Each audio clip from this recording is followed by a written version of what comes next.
ഇതിലുള്ള കഥ പറയുന്നതിന് മുമ്പ് ഒരു കാര്യം പറയാം. കാരണം എന്താന്ന് വെച്ചാൽ ഞാൻ ഈ പറയാൻ പോകുന്ന കഥ ഭയങ്കര എമോഷണൽ ആയിട്ടുള്ള കാര്യങ്ങൾ പറഞ്ഞു തരുന്നതാണ്. ഒരുപാട് സെൻസിറ്റീവ് ആയിട്ടുള്ള ആളുകൾക്ക് ഞാൻ ഒരിക്കലും പ്രൊമോട്ട് ചെയ്യില്ല, കാണണമെന്ന് ഞാൻ പറയില്ല. കാരണം ലോലഹൃദയങ്ങളായിട്ടുള്ള ആളുകൾ കണ്ടു പറഞ്ഞത് അവർക്ക് ഭയങ്കരമായിട്ടുള്ള വിഷമം ഉള്ളിൽ ഉണ്ടായേക്കാം. അതുകൊണ്ട് ഞാൻ എല്ലാവരും ഇത് കാണണമെന്ന് പറയില്ല, പക്ഷെ കാണേണ്ട മൂവി കൂടിയാണ്. അപ്പൊ നമ്മൾ ഇന്ന് പറയാൻ പോകുന്ന കഥ ടക്കോപ്പീസ് ഒറിജിനൽ സീൻ എന്നുള്ള ഒരു അനിമി സീരീസിൽ നിന്നാണ്. ഇതിന് ഒരുപാട് റേറ്റിംഗ് കിട്ടിയതാണ്.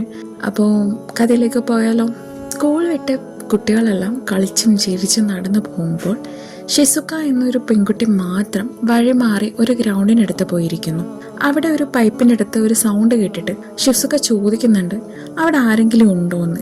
അവളത് എന്തെങ്കിലും ശ്രദ്ധിച്ചത് കൊണ്ടായിരിക്കാം അങ്ങനെ ചോദിച്ചിട്ടുണ്ടാവുക. അപ്പോഴാണ് ഒരു പിങ്ക് നിറമുള്ള ഒക്ടോപ്പസിനെ പോലെയുള്ള ഒരു രൂപം പുറത്തേക്ക് വരുന്നത്. അത് ആദ്യം ചോദിച്ചത് എനിക്ക് നല്ല വിശക്കുന്നു എന്നാണ്. ഒരു ഇൻട്രോ സോങ്ങിന് ശേഷം ആ ഒരു രൂപം ഷിസുകയെടുത്ത് സ്വയം പരിചയപ്പെടുത്തി കൊടുക്കുന്നു. ഞാനൊരു ഹാപ്പിയനാണ്. ഈ പ്രപഞ്ചം മുഴുവൻ സന്തോഷം നിറയ്ക്കാൻ വേണ്ടിയാണ് ഞാൻ ഇങ്ങോട്ട് വന്നിട്ടുള്ളത്. അതിൻ്റെ ഒരു യാത്രയിലാണ് ഞാനിപ്പോൾ ഉള്ളത്. എൻ്റെ സ്വന്തം പ്ലാനറ്റായ ഹാപ്പി പ്ലാനറ്റ് വിട്ട് ഞാനൊരു ബ്ലൂ ആൻഡ് ഗ്രീൻ പ്ലാനറ്റിലെത്തി. ഇവിടെ എത്തിയപ്പോൾ കുറച്ച് പേർ എന്നെ പിടിക്കാൻ വന്നു. ഞാൻ അവരിൽ നിന്ന് രക്ഷപ്പെട്ട് ഇവിടെ ഒളിച്ചിരിക്കുകയായിരുന്നു. അതുകൊണ്ട് എനിക്ക് നല്ല വിശപ്പുണ്ട്. ഭാഗ്യത്തിന് ഷിസുക അതിനെ സഹായിക്കുന്നുണ്ട്. നമ്മുടെ ഇതിലത്തെ മെയിൻ ക്യാരക്ടറിന്റെ പേരാണ് ഷിസുക. ഷിസുക അവളുടെ കയ്യിലുണ്ടായിരുന്ന ബ്രെഡ് അതിന് കൊടുത്തു. അത് ബ്രെഡ് തിന്നിട്ട് നന്ദി പറഞ്ഞു. ഷിസുക അതിനോട് പേര് ചോദിക്കുന്നുണ്ട്. പക്ഷെ അത് പറഞ്ഞ പേര് ഷിസുകയ്ക്ക് മനസ്സിലായില്ല. അപ്പൊ ഷിസുക വിചാരിക്കുന്നുണ്ട് എങ്കിൽ ഞാൻ നിനക്കൊരു പേരിടാമെന്ന്. ഷിസുക തന്റെ ബുക്കിൽ നിന്ന് കുറേ പേജുകൾ മറിച്ച് ഒരു പേര് കണ്ടുപിടിക്കുന്നുണ്ട്. അതിൽ ഒക്ടോപ്പസിനെ പോലെയുള്ള ഒരു ജീവിന്റെ പേരാണ് കണ്ടുപിടിക്കുന്നത്. അതിന്റെ പേര് ടക്കോപ്പി എന്നാണ്. അങ്ങനെ ഈ ഒരു ഹാപ്പിയൻ പ്ലാനറ്റിൽ നിന്ന് വന്ന ഹാപ്പിയന് വേണ്ടിയിട്ട് ഷിസുക ഒരു പേര് വെക്കുന്നു. അതിന്റെ പേരാണ് ടക്കോപ്പി. ബ്രെഡ് തന്ന് സഹായിച്ചതിന് നന്ദിയായിട്ട് ടക്കോപ്പി ഒരു ഹാപ്പി ഗാഡ്ജറ്റ് എടുത്ത് ഷിസുകയ്ക്ക് കൊടുക്കുന്നു. അതൊരു പറക്കാൻ കഴിയുന്ന ഒരു ഗാഡ്ജറ്റാണ്. അത് തന്നെ പറന്ന് കാണിച്ചിട്ട് നീയും പറക്കുന്നോ എന്ന് ഷിസുകയോട് ചോദിക്കുന്നു. ഷിസുകയ്ക്ക് അതിലൊന്നും താല്പര്യമില്ലായിരുന്നു. എനിക്ക് പെൻസിൽ ബോക്സ് വാങ്ങിക്കാൻ സമയമായി, ഞാൻ വീട്ടിലേക്ക് പോകുന്നു എന്ന് പറഞ്ഞ് അവൾ പോയി. അപ്പോൾ ടക്കോപ്പി ചോദിക്കുകയാണ് നീ ഒന്ന് പറന്ന് നോക്ക്, അത് നല്ല എക്സ്പീരിയൻസ് ആയിരിക്കും, നല്ല രസമായിരിക്കും. പക്ഷേ ഷിസുക വളരെ സങ്കടത്തോടു കൂടി പറയുന്നു ഞാൻ പറന്നാൽ എന്തെങ്കിലും മാറാൻ പോകുന്നുണ്ടോ. അങ്ങനെ ഷിസുക അവിടെ നിന്ന് പോകുന്നു. അപ്പോൾ ടക്കോപ്പി വിചാരിക്കുന്നു ഓ ഇവിടെയുള്ള വേറെ ആൾക്കാർക്കൊക്കെ പറക്കാൻ പറ്റുമായിരിക്കും, അതുകൊണ്ടാണ് ഷിസുക എൻ്റെ കയ്യിൽ നിന്ന് ഈ ഗാഡ്ജറ്റ് വാങ്ങിക്കാതിരുന്നത്. കാരണം ടക്കോപ്പി ഒരു ചെറിയൊരു കുട്ടിയാണ്, അതിൻ്റെ നാട്ടിൽ അതൊരു ചെറിയൊരു കുട്ടിയാണ്. ഇവിടെ വന്നിട്ട് ഓരോ കാര്യങ്ങൾ എക്സ്പീരിയൻസ് ചെയ്യുന്നേ ഉള്ളൂ. അതുമല്ല അതൊരു ഏലിയൻ കൂടെയാണ്. അതുകൊണ്ട് ഇവിടെയുള്ള ആൾക്കാർ എങ്ങനെയാണ്, മനുഷ്യന്മാരുടെ ജീവിതശൈലി എന്താണ്, ഇതൊന്നും ടക്കോപ്പിക്ക് അറിയത്തില്ല. അങ്ങനെ മനുഷ്യരും പറക്കുമെന്ന് തെറ്റിദ്ധരിച്ചിട്ട് ടക്കോപ്പി ഇങ്ങനെ ഇരിക്കുകയാണ്. അടുത്ത ദിവസം ഷിസുക അതേ സ്ഥലത്ത് സങ്കടത്തോടെ ഇരിക്കുന്നുണ്ടായിരുന്നു. അപ്പോൾ അവളുടെ ക്ലാസ്സിലെ കുട്ടികൾ അവളെപ്പറ്റി സംസാരിച്ച് പോകുന്നത് കേട്ടു. ഞാനാണ് അവളുടെ പെൻസിൽ ബോക്സിൽ നിന്ന് നശിപ്പിച്ചത് എന്ന് അവരിൽ ഒരാൾ പറഞ്ഞു. അവരെല്ലാ ദിവസവും അവളുടെ പെൻസിൽ ബോക്സ് നശിപ്പിക്കാറുണ്ടെന്ന് തോന്നുന്നു. അവൾക്ക് പുതിയ പെൻസിൽ ബോക്സ് വാങ്ങിക്കാൻ പോകേണ്ടതുണ്ടെന്ന് അവിടെ നിന്ന് എഴുന്നേറ്റു. അപ്പോൾ ടക്കോപ്പി വേറൊരു ഹാപ്പി ഗാഡ്ജറ്റ് എടുത്ത് ഷിസുകയുടെ കയ്യിലേക്ക് കൊടുക്കുന്നു. അതൊരു ക്യാമറയായിരുന്നു. അപ്പോൾ ഷിസുക ചോദിച്ചു ഇതൊരു സാധാരണ ക്യാമറയല്ലേ. അപ്പോൾ ടക്കോപ്പി പറഞ്ഞു അല്ല, ഇതൊരു സാധാരണ ക്യാമറയല്ല. ഷിസുക അത് വാങ്ങി നോക്കിയിട്ട് ഇതൊരു സാധാരണ ക്യാമറയാണ്, ഫോണിന്റെ അത്രയ്ക്കൊന്നുമില്ല, അതുമാത്രമല്ല ഇതിന് നല്ല ഭാരമുണ്ട്. പക്ഷേ ടക്കോപ്പി പറയുന്നു ഇതൊരു സ്പെഷ്യൽ ഐറ്റം ആണ്. പക്ഷേ അവൾ അത് ശ്രദ്ധിക്കാതെ ബാഗ് എടുത്ത് പോവുകയാണ്. ഇതുപോലെ 4-5 ദിവസങ്ങൾ കടന്നുപോയി. എല്ലാ ദിവസവും ഷിസുക ടക്കോപ്പിക്ക് ഭക്ഷണം കൊടുക്കും, കുറച്ചു നേരം സംസാരിച്ചിരിക്കും, പിന്നെ പോവും. ടക്കോപ്പി എല്ലാ ദിവസവും ഓരോ പുതിയ ഗാഡ്ജറ്റുകൾ കാണിച്ചുകൊണ്ടിരുന്നു. പക്ഷേ ഷിസുകയ്ക്ക് അതിലൊന്നും താല്പര്യമില്ലായിരുന്നു. 6ാമത്തെ ദിവസം ടക്കോപ്പി വീണ്ടും ഗാഡ്ജറ്റ് കാണിക്കാൻ തുടങ്ങി. ഷിസുക ഞാൻ പോകുന്നു എന്ന് പറഞ്ഞു പോയി. എന്താ ഇന്ന് വേഗം പോകുന്നത് എന്ന് ടക്കോപ്പി ചോദിച്ചു. ചപ്പിക്ക് ഭക്ഷണം കൊടുക്കാൻ സമയമായി, ഞാൻ പോവാണ് എന്ന് പറഞ്ഞ് ഷിസുക പോയി. അപ്പൊ ടക്കോപ്പി ചോദിച്ചു ചപ്പിയോ? ചപ്പി ആരാ? വാ എൻ്റെ വീട്ടിലേക്ക് വാ എന്ന് പറഞ്ഞ് ടക്കോപ്പിയും കൂട്ടി ഷിസുക അവളുടെ വീട്ടിലേക്ക് പോവുകയാണ്. അവിടെ എത്തിയപ്പോഴാണ് ചപ്പി അവളുടെ നായയാണെന്ന് ടക്കോപ്പിക്ക് മനസ്സിലായത്. നായയെ കണ്ടപ്പോൾ ഷിസുക സന്തോഷത്തോടെ ചിരിച്ചു. അപ്പോഴാണ് ചപ്പിയുടെ കൂടെ ഉള്ളപ്പോഴാണ് അവൾ ഏറ്റവും കൂടുതൽ സന്തോഷത്തിലിരിക്കുന്നതെന്ന് ടക്കോപ്പിക്ക് മനസ്സിലായത്. പിന്നീട് ചപ്പിക്ക് ഭക്ഷണം വെച്ചു കൊടുത്തിട്ട് ഷിസുക കാര്യങ്ങൾ പറഞ്ഞു. സത്യത്തിൽ അവളുടെ അമ്മ ഒരു ലൈംഗിക തൊഴിലാളിയാണ്. പിന്നീട് ടക്കോപ്പി നിന്റെ അച്ഛൻ എവിടെയെന്ന് ചോദിച്ചു. എനിക്കൊരു അച്ഛനില്ല എന്ന് ഷിസുക മറുപടി പറഞ്ഞു. ഇത് കേട്ട് ടക്കോപ്പിക്ക് ഒരു തെറ്റിദ്ധാരണയുണ്ടായി. അച്ഛനില്ലാതെ ഒരു കുഞ്ഞിനെ ജന്മം നൽകാൻ കഴിയുന്നത് എത്ര നല്ല കാര്യമാണ് എന്ന് അത് മനസ്സിൽ പറഞ്ഞു. ചെറുപ്പം മുതൽ ചപ്പിയാണ് എൻ്റെ കൂടെയുള്ളത്. അച്ഛൻ എനിക്ക് തന്ന ഒരേ ഒരു സാധനമാണിത്. ഞാൻ ഇതിനു വേണ്ടി മാത്രമാണ് ജീവിക്കുന്നത് എന്ന് അവൾ പറഞ്ഞു. ഷിസുകയുടെ അമ്മ അവളോടൊപ്പം അധികം സമയം ചെലവഴിക്കാറില്ലെന്ന് തോന്നുന്നു. അങ്ങനെ ഷിസുക ടക്കോപ്പിയെ അതിന്റെ സ്ഥലത്ത് കൊണ്ടുപോയി ആക്കുകയാണ്. പോകുന്ന വഴിയിൽ ടക്കോപ്പി പറയുന്നുണ്ട്, ഇവിടെ നിന്ന് എൻ്റെ പ്ലാനറ്റേക്ക് അധികം ദൂരമൊന്നുമില്ല. അവിടെ വന്നാൽ നല്ല സന്തോഷമായിരിക്കും. ഹാപ്പി ഫ്രൂട്ടുകളുണ്ട്, അതൊക്കെ കഴിക്കാം എന്നൊക്കെ പറയുന്നു. പക്ഷേ ഷിസുക എനിക്ക് ഇവിടെയൊന്നും പോകാൻ താല്പര്യമില്ല എന്ന് പറഞ്ഞ് അതിൽ നിന്ന് ഒഴിവാകുന്നു.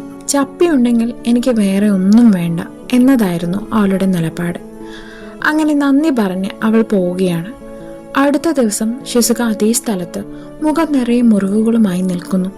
കയ്യിൽ നായയുടെ ബെൽറ്റും ഉണ്ടായിരുന്നു. സ്കൂളിൽ വെച്ചാണോ അതോ മറ്റെവിടെയെങ്കിലും വെച്ചാണോ ഇത് സംഭവിച്ചതെന്ന് നമുക്കറിയില്ല. ഇതൊന്നും അറിയാത്ത ടക്കോപ്പി ജോളിയായിട്ട് അവളുടെ കയ്യിൽ സംസാരിച്ചു കൊണ്ടിരിക്കുകയാണ്.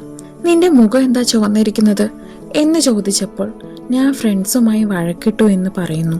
അപ്പോൾ ടക്കോപ്പി വിചാരിക്കുന്നു, ഫ്രണ്ട്സുമായി വഴക്കിട്ടാൽ മുഖമൊക്കെ ഇങ്ങനെ ചോക്കോ, മുറിവ് പറ്റോ? അതിങ്ങനെ ആലോചിച്ചിട്ടിരിക്കുകയാണ്. കയ്യിൽ എന്താ ചപ്പിയുടെ ബെൽറ്റ് മാത്രം എന്ന് ടക്കോപ്പി ചോദിക്കുന്നു. അവൾ മറുപടി ഒന്നും പറഞ്ഞില്ല. അങ്ങനെ ഇരിക്കുമ്പോഴാണ് ടക്കോപ്പി അവളോട് പറയുന്നത്, നീ ഫ്രണ്ട്സുമായി വഴക്കിട്ടില്ലേ, ഞാനൊരു ഗാഡ്ജറ്റ് തരാം. ഇത് വെച്ച് നിനക്ക് നിന്റെ ഫ്രണ്ട്സുമായിട്ട് കൂളാകാൻ പറ്റും എന്ന് പറഞ്ഞ് ഒരു റിബൺ എടുത്ത് കാണിക്കുന്നു. അത് ഷിസുകയ്ക്ക് വളരെ ഇഷ്ടപ്പെട്ടു. ഇത് ഞാൻ എടുത്തോട്ടെ, കടമായിട്ട് തരോ എന്നൊക്കെ അവൾ ചോദിക്കുന്നു. ഇത്രയും കാലം ഒരുപാട് ഹാപ്പി ഗാഡ്ജറ്റ്സ് ടക്കോപ്പി ഷിസുകയ്ക്ക് കാണിച്ചിട്ടുണ്ടെങ്കിലും ഒന്നും വേണ്ട വേണ്ട പറഞ്ഞ ഷിസുക ഇത് തന്നോട് ആവശ്യപ്പെടുമ്പോൾ എങ്ങനെയാണ് ഞാൻ വേണ്ടെന്ന് പറയാമെന്ന് വിചാരിച്ചിട്ട് ടക്കോപ്പി ആ ഗാഡ്ജറ്റ് അവൾക്ക് കൊടുക്കുന്നു.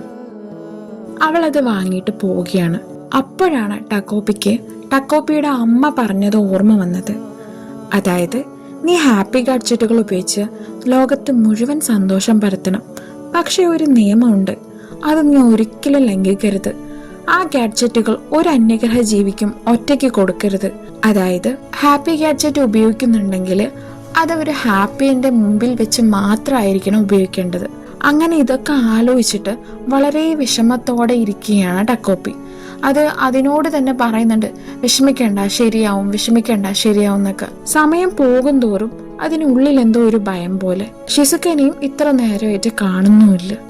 അപ്പോൾ പേടിച്ച് ടക്കോപ്പി അവളുടെ വീട്ടിലേക്ക് ഓടുകയാണ്. ടക്കോപ്പി അവിടെ എത്തിയപ്പോൾ റിബണും കയ്യിൽ പിടിച്ച് അവൾ തൂങ്ങി മരിച്ച നിലയിലായിരുന്നു ഉണ്ടായിരുന്നത്.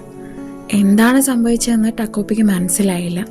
അവൾ തൂണിന്റെ മുകളിൽ റിബൺ കെട്ടി ഫ്രണ്ട്ഷിപ്പ് കളിക്കുകയാണെന്നാണ് ടക്കോപ്പി വിചാരിച്ചിരുന്നത്.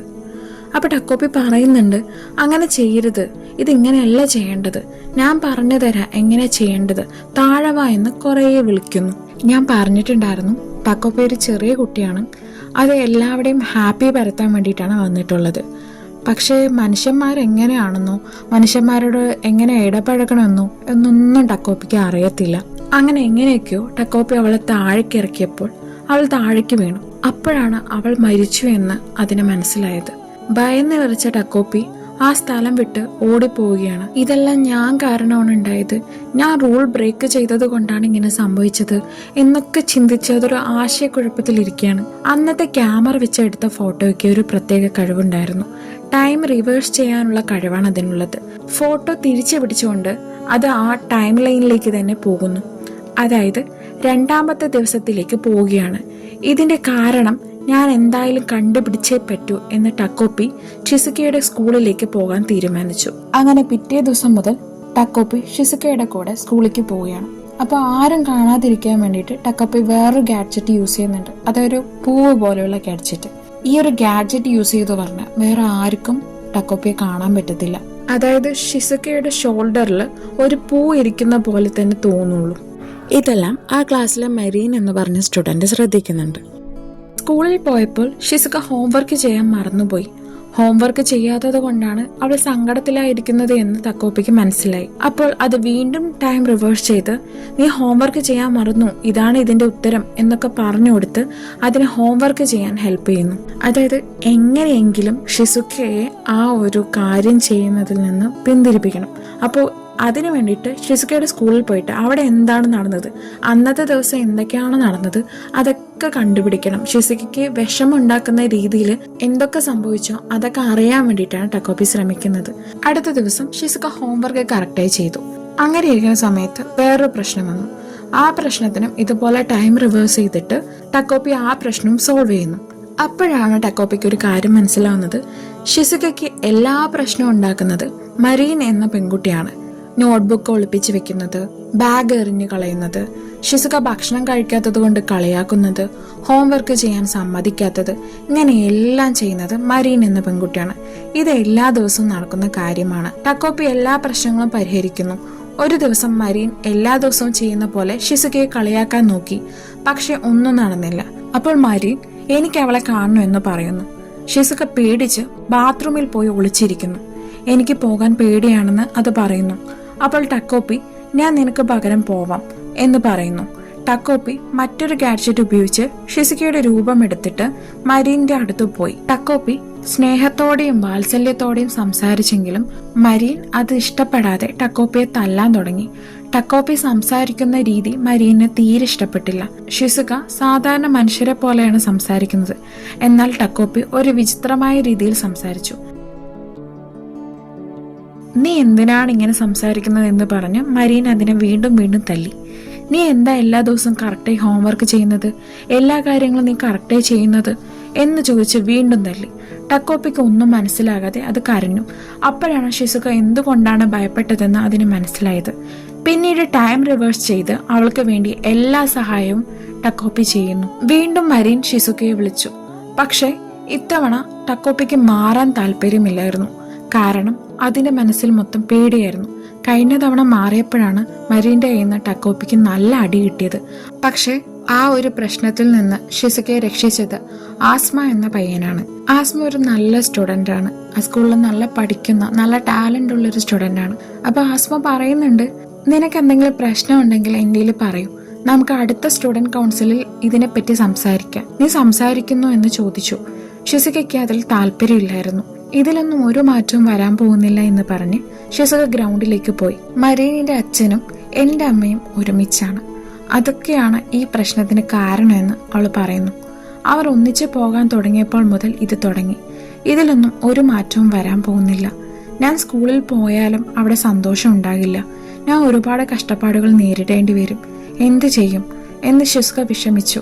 ഇതിലെന്തെങ്കിലും മാറ്റം വരുത്താൻ പറ്റുമോ എന്ന് ടക്കോപ്പി ചോദിക്കുന്നു. നമുക്കിതിലൊന്നും മാറ്റാൻ കഴിയില്ല എന്ന് ആലോചിച്ച് ഷിസുക ടക്കോപ്പിയോട് ഇത്രയും കാലം ചെയ്തു തന്ന എല്ലാത്തിനും നന്ദി ചോദിക്കുന്നു. ഹോംവർക്ക്, ബാഗ്, എല്ലാത്തിനും നീ എന്നെ സഹായിച്ചു. നീ ഒരു യൂസ്ലെസ് അല്ല എന്ന് ഷിസുക ടക്കോപ്പിയോട് പറഞ്ഞു. ടക്കോപ്പി മനസ്സിൽ പറയുന്നു, ഞാനൊരു യൂസ്ലെസ് ആണ്. ഞാൻ നിന്നെ ഒന്നിനും സഹായിച്ചില്ല. പക്ഷെ ഇനി ഞാൻ തീർച്ചയായും സഹായിക്കും. നീ സന്തോഷമായിരിക്കുന്നത് എനിക്ക് കാണണം. ഞാൻ നിന്നെ മരിക്കാൻ വിടില്ല. മരീൻ ഇതെല്ലാം ദൂരെ നിന്ന് നോക്കിക്കൊണ്ടിരിക്കുകയാണ്.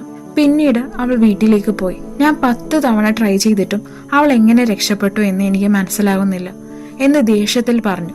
വീട്ടിലെത്തിയപ്പോൾ അവളുടെ അമ്മ ദേഷ്യത്തിലായിരുന്നു. ഭക്ഷണമെല്ലാം താഴെ ചിതറി കിടക്കുന്നു. നിന്റെ അച്ഛൻ ആ സ്ത്രീയോടൊപ്പം ഡിന്നറിന് പോയിരിക്കുകയാണ്. നീ എന്റെ ഭാഗത്തല്ലേ? നീ നേരത്തെ വീട്ടിൽ വരേണ്ടിയിരുന്നില്ലേ എന്ന് ചോദിച്ച് അവളുടെ അമ്മ കവിളിൽ കൈവയ്ക്കുന്നു. അപ്പോൾ മരീൻ പേടിച്ചു നിന്നു. ആക്ച്വലി ഈ ഒരു സീനിൽ നമുക്ക് മനസ്സിലാവും എന്തുകൊണ്ടാണ് മരീൻ ഇങ്ങനെയൊക്കെ പെരുമാറുന്നതെന്ന്. അടുത്ത സീനിൽ ഷിസുക തന്റെ നായയായ ചപ്പിയെ കെട്ടിപ്പിടിച്ച് കിടന്നുറങ്ങുന്നു.